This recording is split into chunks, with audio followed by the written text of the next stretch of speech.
ఈ ప్రపంచంలో ఈ సృష్టి పైన ఒక తెలివిగల జీవి ఎవరైనా ఉన్నారు అంటే ఎవరండి? మానవుడు. ఒక జ్ఞానవంతుడు ఉన్నాడు అంటే ఎవరు? మానవుడు. అన్ని రకాల ఎన్నో అనుగ్రహాలు పొందుతున్నాడు. అర్థమవుతుందా? ఎన్నంటే లెక్క లేనన్నటువంటి వరాలను అనుభవిస్తున్నాడు. తినటానికి రకరకాల రుచులు. అర్థమవుతుందా?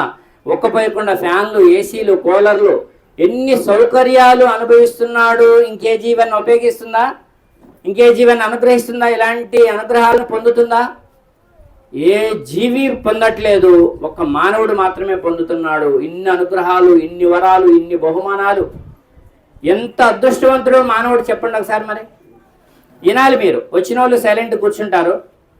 ఇన్ని అనుగ్రహాలు, ఇన్ని వరాలు, ఇన్ని బహుమానాలు, ఇంత విలాసవంతమైన, ఇంత సౌకర్యవంతమైన, ఇంత గొప్ప జీవితం మానవుడికే స్వతహాగా వచ్చిందా? మానవుడికి అతీతమైనటువంటి ఒక శక్తి ఉండి మానవుడికి ప్రసాదించిందా?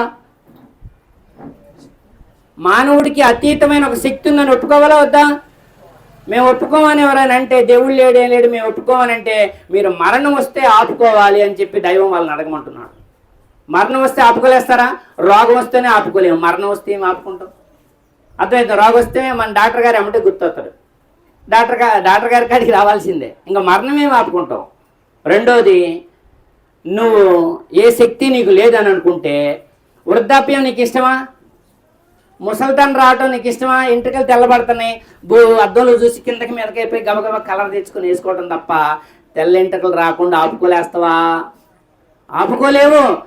మరి నువ్వు గొప్పోడివి కాదు కదా. నీ అతీతమైన శక్తి నిన్ను నడిపేయట్లేదనే భావన నీలో ఉంటే నీకు ముసలితనం రాకుండా కూడా నువ్వు ఆపుకోలేవు. చర్మం ముడతలు పడుతుంది. అర్థమవుతుందా? వయసులో ఉన్న అరవిందం వేరు, ముసలితనం వచ్చిన తర్వాత ముడతలు పడిన ముఖం వేరు. అవునా కదా? మధ్యాహ్నం పువ్వు వికసించిద్ది, అబ్బా భలే ఉంది అనిపిస్తుంది. వయసులో ఉన్న వాళ్ళని చూస్తే కూడా అంతే అనిపిస్తుంది. సాయంత్రానికి పువ్వు వాడిపోయింది, ముసలాళ్ళని చూస్తే కూడా ఏమనిపిస్తుంది? వాడిపోయింది, వీళ్ళ జీవితం అయిపోయింది, వాళ్ళతో నీకేం పని రా అంటారు.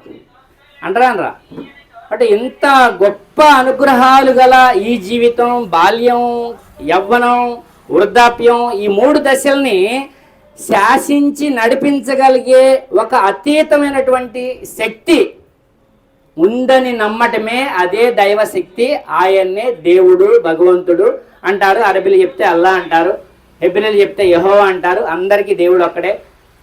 అదే సంస్కృత భాషలో భగవద్గీతలో చెప్తే అక్షర పరబ్రహ్మ అంటారు. అంతే, భాషలు వేరు కానీ భగవంతుడు మాత్రం ఒక్కడే. ఇందాక మన అబ్దుల్లా గారు అదే చెప్పాడు. ఇలాంటి భగవంతుణ్ణి తెలుసుకోకుండా, దైవాన్ని తెలుసుకోకుండా జీవితం గడపటం అర్థమవుతుందా? బాల్యం అయిపోయింది. ఎంతమంది గుర్తుందండి బాల్యం? అబ్బా ప్రతి విషయం నాకు గుర్తుంది బాల్యంలో. చెప్పలేస్తారు ఎవరన్నా? స్కూల్లో ఏం జరిగిందో కొన్ని సంఘటనల మినహా. యవనంలో ఉన్నోళ్ళు అబ్బా మాకు ఇప్పుడు ఇంకేం అర్థం కాదనమాట. యవ్వనం అయిపోయినా వృద్ధాప్యంలో ఉండాలని అడుగుతానండి. యవ్వనంలో ఏమేమి గుర్తున్నాయండి? ఎంత అద్భుతంగా ఉంది, ఎంత తొందరగా అయిపోయింది, ఇంకా చాలా కాలం ఉంటే బాగా అనిపించిందా? యవ్వనం అప్పుడే అయిపోయింది అనిపించిందా? చెప్పండి. యవ్వనం కూడా ఐస్ క్రీమ్ లాగా అయిపోయింది, కరిగిపోయింది, ముసలితనం వచ్చేసింది. ముసలితనం వచ్చాక ఏముంది? డాక్టర్ గారు నొప్పులు, డాక్టర్ గారు గ్యాస్ ట్రబుల్, డాక్టర్ గారు బీపీ, డాక్టర్ గారు షుగరు, డాక్టర్ గారు నిద్ర కూడా పట్టట్లేదు. అంతే, లేకపోతే డాక్టర్ గారికి గుర్తొస్తారు ముసలితనం వచ్చాక. ఇది జీవితం. అర్థమవుతుందా? మరి ఇంత గొప్ప జీవితం దేవుడెవరో తెలియక జీవితం అంతా 3 దశలు. బాల్యం అయిపోయింది, యవ్వనం అయిపోయింది, వృద్ధాప్యం కూడా అయిపోవచ్చింది. చావుకు దగ్గర ఉన్న వాళ్ళు ఉన్నాం అందరం. సరే, వయసులో ఉన్నా రావచ్చు మరణం, బాల్యంలో రావచ్చు, వృద్ధాప్యం వచ్చాక కూడా రావచ్చు. ఎందుకంటే చెట్టుకున్న పూత రావచ్చు, పిందె రావచ్చు, కాయ పండయి కూడా రావచ్చు. ఇలాంటి జీవితం అసలు ఎవరు దేవుడు, ఎందుకు దేవుడు, ఎలా దేవుడు, ఆయనకి నాకు సంబంధం ఏమిటి అని ఎంతమంది ఆలోచిస్తున్నారండి? ఇలా ఆలోచించే వాళ్ళు లేరు. ఆ దేవుడి గురించి ఆలోచించే అంత సమయం మాకేడుందండి. Busy busy busy busy busy. నీ బిజీతో ఏం సాధించినవు? ముసలితనం కూడా వచ్చేసింది, వయసు కూడా వచ్చేసింది, వయసు కూడా అయిపోవచ్చింది. అన్ని దశలో ఉన్నారు కాబట్టి చెప్తున్నాను. నీ బిజీతో ఏమి సాధించినావు? ఏం లేదు. డబ్బు సంపాదించినావు. డబ్బు ఏమైనా ఎమ్మటొస్తుందా? అర్థమవుతుందా? డబ్బు ఎమ్మటొచ్చేది కాదు. కాలము సాక్షిగా నీకు ఇచ్చిన 3 దశలు, నీకు ఇచ్చిన ఆయుష్ అయిపోయింది అనుకో. నీకు ఇచ్చిన ఆయుష్లో నువ్వు దేవుడు ఎవరో తెలుసుకోలేదు, నీకు ఎవరు ఇచ్చారో తెలుసుకోలేదు, నీ జ్ఞానం ఎవరు ఇచ్చారో తెలుసుకోలేదు, నీ జీవితం ఎవరు నడిపిస్తున్నారో తెలుసుకోలేదు. కాబట్టి నీ జీవితం ఏమైంది? వ్యర్థమైపోయింది. అర్థమవుతుందా? అలాంటి వాళ్ళు నష్టానికి గురై ఉన్నారు. ఇంత పెద్ద లోకంలో ఇన్ని జీవరాశులు ఉండగా మానవుడికి ఇంత పెద్ద స్పెషల్ అనుగ్రహాలు, వరాలు, బహుమానాలు ఇచ్చిన ఒక అతీతమైనటువంటి శక్తిమంతుడు ఉన్నాడని గ్రహించకపోతే ఆ జీవితం వ్యర్థం. ఎవరైతే దైవాన్ని తెలుసుకుంటారో, దైవం మాటలు వింటారో, ఆ ఎన్నో మాటల్ని ఆచరణలో పెట్టుకుంటారో, ఇతరులకు కూడా భగవంతుడు అక్కడే నమ్మండి అని హెచ్చరిస్తారో, బతిలాడి చెప్తారో, ప్రేమగా చెప్తారో, బుజ్జగిస్తారో, మీకు తెలిసిన జ్ఞానాన్ని వాళ్ళకి పంచాలి. ఎందుకంటే వాళ్ళందరూ దారి తప్పిపోయి నష్ట మార్గంలో పరుగులు తీస్తున్నారు. వాళ్ళను కూడా కాపాడే ప్రయత్నం చేయమని దేవుడు మనకి ఆ బాధ్యతని అప్పచెప్పాడు. కాబట్టి ఈ 4 లక్షణాలు ఉన్న వాళ్ళు తప్ప మిగతా వాళ్ళంతా నష్టానికి గురై ఉన్నారని ఆ చిన్న సూర అర్థం, చిన్న అధ్యాయం అర్థం. ఇక మీ జీవిత లక్ష్యం ఏమిటి మీకు తెలుసా? నా ప్రశ్న ఇది. అందరికీ తర్వాత పాంప్లెట్లు ఇస్తాము, పాంప్లెట్లు ఉన్నాయి, అందరికీ పాంప్లెట్లు ఇస్తాము. మీ జీవిత లక్ష్యం ఏంటి మీకు తెలుసా? మా జీవిత లక్ష్యం హాస్పిటల్లో డాక్టర్ గారి దగ్గర పేషెంట్ ఉండటం, డాక్టర్ గారి దగ్గర పనిచేయటం అని అనుకుంటున్నారా? మీ జీవిత లక్ష్యం ఏంటో మీకు తెలుసా? ఒక చిన్న ఉదాహరణ ఇస్తున్నాను మీకు. ఒక పెద్ద సముద్రంలో ఒక నావ అంటే అర్థమైందా? పడవలో ఒక వ్యక్తి ఉన్నాడు. ఆ పడవను నడిపే తెడ్ అనేది ఏదైతే ఉందో అది పోయింది, దాంట్లో పోయింది, అది దొరకట్లేదు. అర్థమవుతుందా? అప్పుడు ఆ పడవ గాలివాటానికి వెళ్ళిపోద్దా సముద్రంలో అలానే ఆగిద్దా? మీరు ఆన్సర్ చేయాలి. గాలివాటానికి వెళ్ళిపోద్దా? గమ్యం చేరిద్దా? గాలి ఎటు వస్తే అటు వెళ్ళిపోతుంది, దానికి గమ్యం లేదు. మన జీవితం కూడా అంతే. మీకు అర్థమవుతుందా? అదే ఒక సముద్రంలో నావ ఉంది, అతని దగ్గర తెడ్డు ఉంది. అతని ఆ తెడ్డుతోని తను అనుకున్న ప్రదేశానికి, తన లక్ష్యాన్ని చేరతాడు. ఇద్దరిలో ఎవరు గొప్పోళ్ళు? తెడ్డు బాగొట్టుకున్న వ్యక్తి గొప్పోడా? తెడ్డుండి లక్ష్యాన్ని చేరి తను అనుకున్న స్థలానికి చేరిన వ్యక్తి గొప్పోడా? చెప్పండి. మీరు ఆగండి, వెనకాలని చెప్పనిద్దాం, అందరికి అవకాశం ఇద్దాం. అక్కడ ఒక సిస్టర్ ఉంది, ఆ బ్లూ శారీ సిస్టర్ చెప్పాలి. నేను అందరిని అడుగుతానండి, మమ్మల్ని అడిగారు ఏందని ఎవరు ఫీల్ కావద్దు. తెడ్డుండి తన ఏదైతే ప్లేస్ అనుకున్నాడో ఆ ప్లేస్కి ఆ ప్రయాణం ఆ పడవతోని ఆ ఒడ్డు చేరుకున్నాడే, తను అనుకున్న ఒడ్డు చేరుకున్నాడే గొప్పోడు.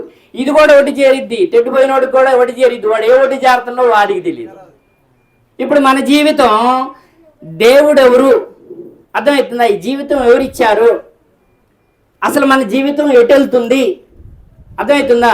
అసలు మన జీవితం ప్రసాదించింది ఒక్కడేనా, లేకుంటే ఎవరి దేవుడు వాళ్ళకుండి ఎవరి జీవితం వాళ్ళకి ఇచ్చేశాడు, ఎవరిది వాళ్ళు నడుస్తారు అనేటటువంటి అది ఏంటో ఏ ఆధారం లేకుండా అలాగా ఒక తెడ్డుపోయిన ఒక పడవలో ఉన్న వ్యక్తి లాంటి జీవితంలాగా జీవిస్తే సఫలం వస్తుందా?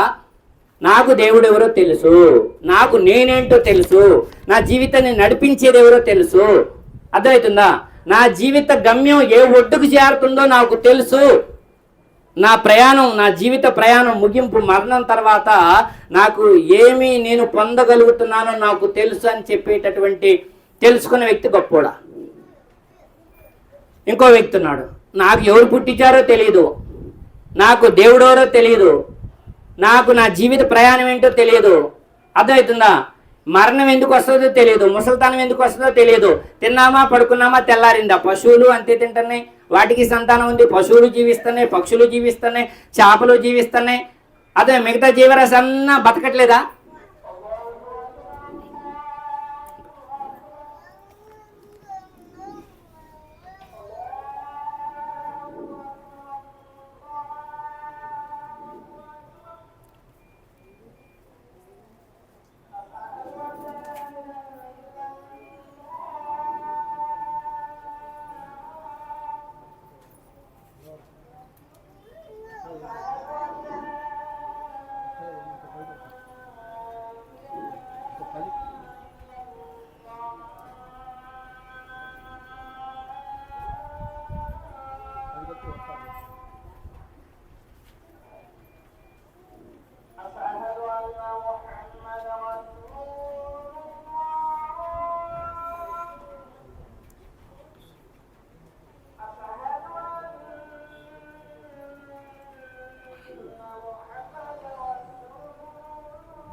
అర్థమవుతుందండి. ఇప్పుడు మీకు పెద్ద ఉదాహరణ, అది చిన్న ఉదాహరణ కాదు. తన యొక్క సముద్ర ప్రయాణంలో పడవలో కూర్చొని తెడ్డు బాగొట్టుకొని ఎడిపోతుందో తెలియకుండా అయోమయంలో పడిన జీవితం లాగుందా మంది? లేకుంటే తెడ్డుండి అనుకున్న లక్ష్యం చేరేటటువంటి, అనుకున్న స్థలం చేరేటటువంటి విధంగా మన యొక్క జీవిత ప్రయాణం కొనసాగుతుందా? అర్థమైందా? ఎలా ఉందో మీరు మీకు ప్రశ్న వేసుకోండి. మీకు ప్రశ్న వేసుకోండి. ఎందుకు అంటే, దేవుడి గురించి నేనెందుకు తెలుసుకోవాలి? మానవులందరికీ ఈ భూమి ఆకాశాలకి పంచభూతాలకి అతీతంగా ఒక బలమైనటువంటి శక్తి ఒకటి ఉంది.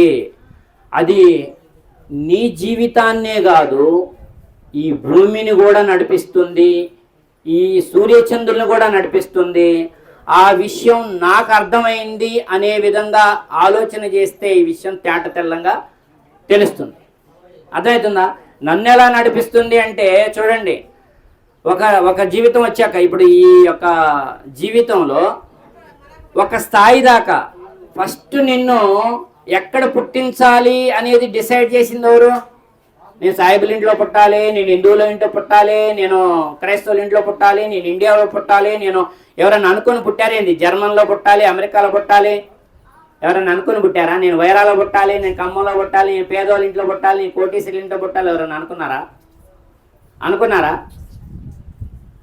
ఆయన అనుకొని మనని పుట్టించాడా? మనం అనుకొని మనం వచ్చినవా? ఇప్పుడు అనుకోవటంలో, పుట్టడంలో మన యొక్క పెత్తనం, మన యొక్క శక్తి మన ఏమన్నా పనిచేసినాయా అంటే బలహీనమా కాదా? ఎక్కడ పుట్టాలో డిసైడ్ చేసింది ఆయన. పుట్టిన తర్వాత ఏం చేయాలి? ఎలా పుట్టించాడు? తల్లి గర్భంలో వేశాడు ఫస్ట్. ఆ గర్భలోకం ఒక అద్భుతం. అర్థమవుతుందా? ముందు నీటి బిందువుగా, తర్వాత రక్తంగా, తర్వాత మోసపు ముద్దగా, మోసపు ముద్ద నుంచి 2 కాళ్ళు, 2 చేతులు, తలకాయకు 2 కళ్ళు, ఒక ముక్కుకు 2 రంధ్రాలు, ఒక నోరు, లోపల నాలుక, బయట నాలుక, కొండ నాలుక. అర్థమవుతుందా? అలాగా లోపల నుంచి నీకు ఒక జీర్ణాశయం. అర్థమవుతుందా? కాళ్ళకి నరాలు, వీటన్నింటికి మళ్ళీ ఒక చిన్ని గుండె పెట్టి, ఆ గుండె నుంచి రక్తం ఎలాగా లబ్డబ్ అని కొట్టుకుంటే ప్రతి మెదడుకి, గుండె నుంచి యొక్క కళ్ళకి, చెవులకి రక్త ప్రసరణ అనేది పెట్టి ఆ గుండె స్టార్ట్ చేయటం. అర్థమవుతుందా? ఆ గుండె అనేటటువంటి మోటార్ని స్టార్ట్ చేయటం, దాన్ని స్విచ్ ఆన్ చేశాడు ఎవరు? సాయిబుల దేవుడు సాయిబులకి, హిందువుల దేవుడు హిందువులకి, క్రైస్తవుల దేవుడు క్రైస్తవులకి, వాళ్ళ గుండెల్ని, వాళ్ళ స్విచ్ల్ని స్టార్ట్ చేశాడు. వినటానికి ఎట్లుంది? పిచ్చోడివే మంచోడివే, అట్టంటోడు అందరు గుండె అక్కడే తయారు చేసిన అంటున్నా. అక్కడ అన్నోళం, మరి ఇక్కడ మళ్ళీ పుట్టి పెరిగి జ్ఞానం వచ్చిన తర్వాత మీ దేవుడు మీకే, మా దేవుడు మాకే. వీళ్ళు తెలివిగలలా? అందరిని ఒకడే సృష్టించింది అన్నోళ్ళు తెలివిగలలా? ఆన్సర్ ఇవ్వండి. నా అన్ని ప్రశ్నలే ఉంటాయి. అర్థమవుతుందా? ఆకలి అవుతుందంటే క్లోజ్ చేస్తా, భోజనం చేద్దాం, వెళ్ళిపోదాం. ఒక 15 నిమిషాలు, ఓకేనా? అయితే తల్లి గర్భంలో ఒక అద్భుతం చేశాడు దైవం. అర్థమవుతుందా? కట్టికి చీకట్లో అత్యద్భుతంగా సృష్టించాడు. ఆయన పని అక్కడ ఆయన చేసేసాడు. ఎక్కడ తల్లో నీకు తేడా ఉంచలేదు, ఎక్కడ కళ్ళల్లో నీకు తేడా ఉంచలేదు, ఎక్కడ నీకు చేతుల్లో కానీ, ఊపిరితిత్తుల్లో కానీ, చిన్న పేగుల్లో కానీ, కాళ్ళల్లో, చేతుల్లో ఎక్కడ తేడా లేకుండా సుందరంగా నకసిక పర్యంతం తీర్చిదిద్ది ముద్దులకి ఒక బుజ్జి పాపాయిగా మన్ని పుట్టించి, తల్లి గర్భంలో తయారు చేసి పుట్టించి ఒక తల్లిదండ్రుల చేతిలో పెట్టాడు. ఇగో నా బాధ్యత నేను తయారు చేశా, ఇగో మీకు అప్పచెప్తున్నాను అని చెప్పి తల్లిదండ్రులకు అప్పచెప్పాడు. అప్పచెప్పి వదిలేశాడా? అక్కడ తల్లిదండ్రులు అన్నం పెట్టడం వరకే డ్యూటీ. మళ్ళీ ఎంత ఎదగాలి డిసైడ్ చేసింది ఆయనే.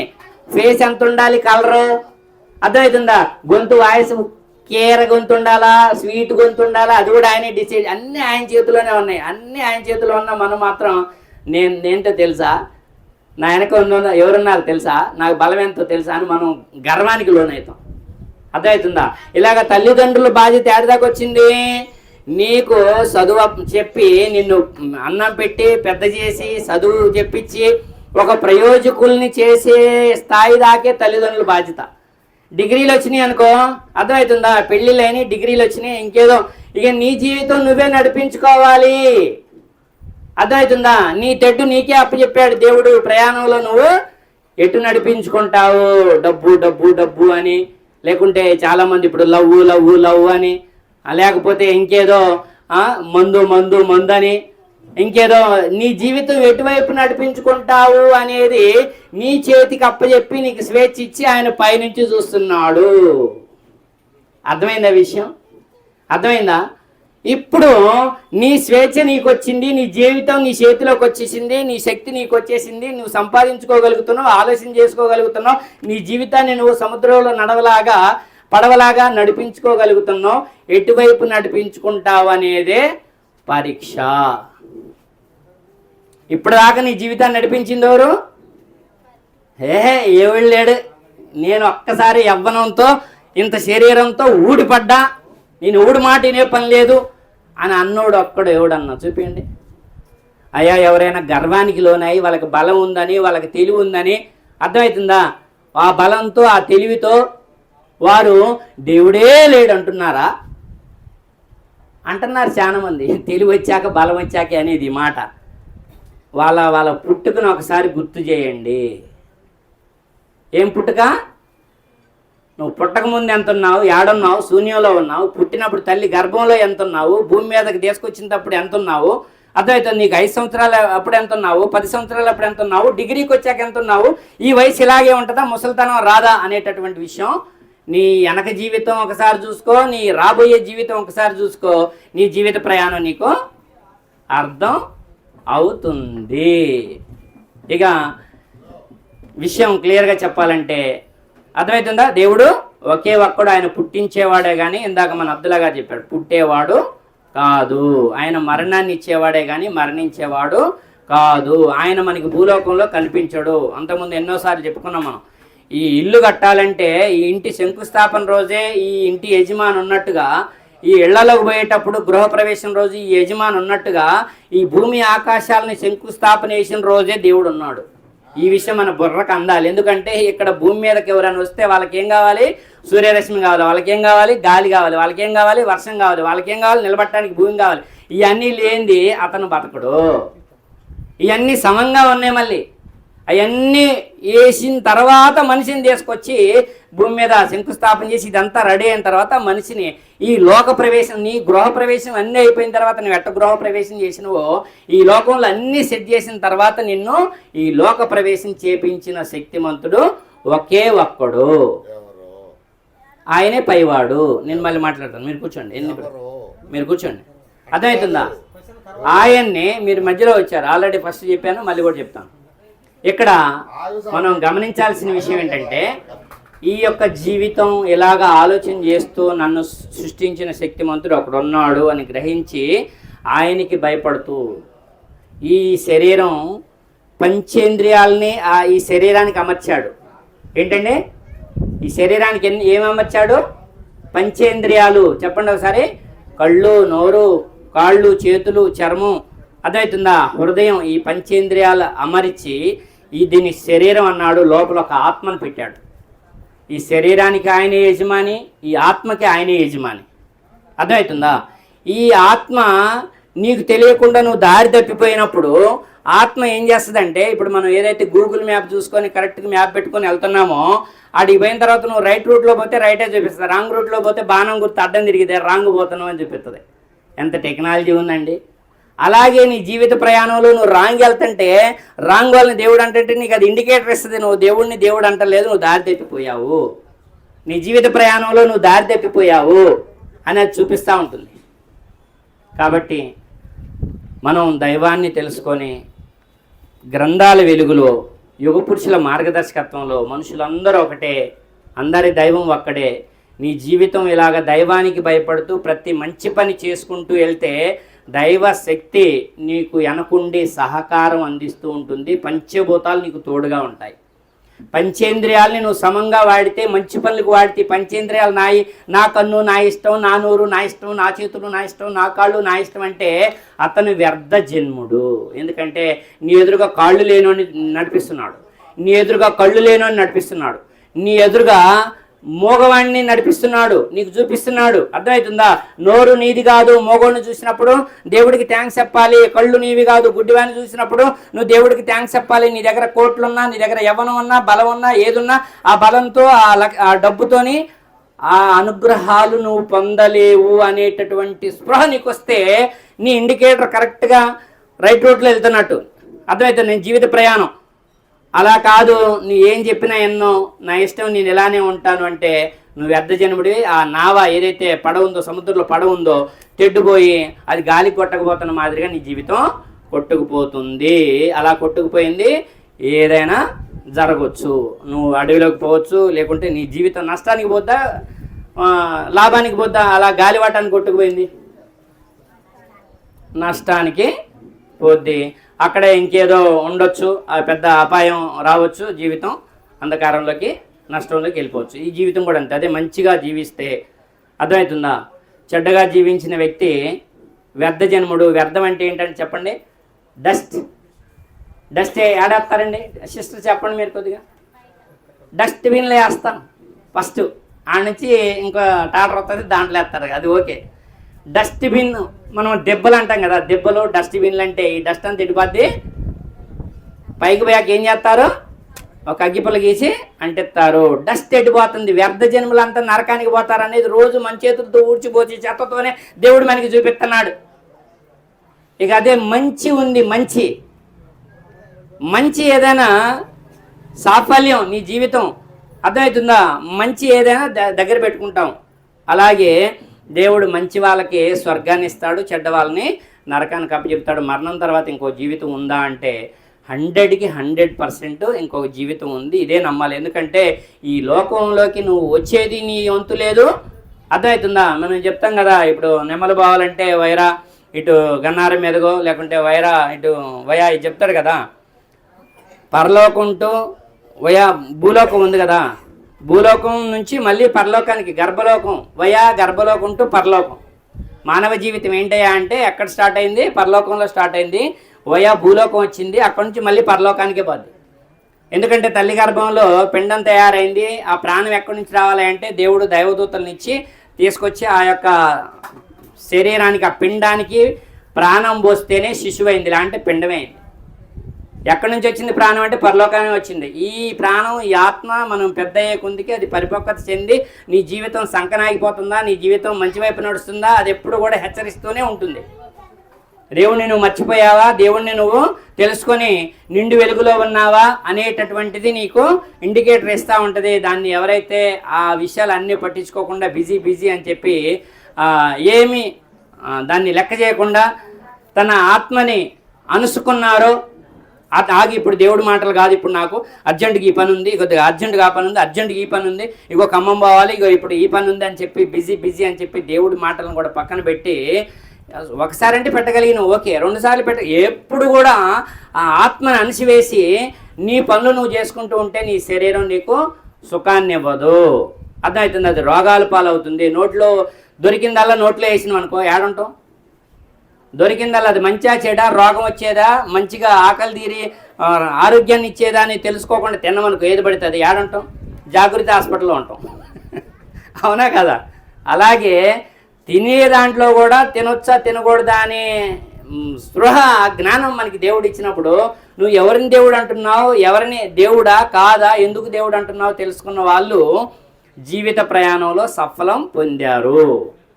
ఈ లోకం తర్వాత నీకు పెద్ద బహుమానం ఒకటి దేవుడు ఇవ్వబోతున్నాడు. అది శాశ్వతమైనటువంటి స్వర్గలోకం. ఇదంతా లేదు అంటే నువ్వు వ్యర్థ జన్ముడు. ఇప్పుడు ఇలాగ దేవుడిని నమ్మిన వాళ్ళు, పంచేంద్రియాలు ఇచ్చినవాడు దేవుడు, పంచభూతాలను అదుపులో పెట్టినవాడు దేవుడు అని చెప్పి నీ జీవితం మంచి వైపు నడిపించుకుంటే ఇలాంటి కొడుకుని కన్నందుకే సంతోషపడుతున్నామని తల్లిదండ్రులు సంతోషపడతారు. ఫస్ట్ వాళ్ళ దీవెనలు ఉంటాయి.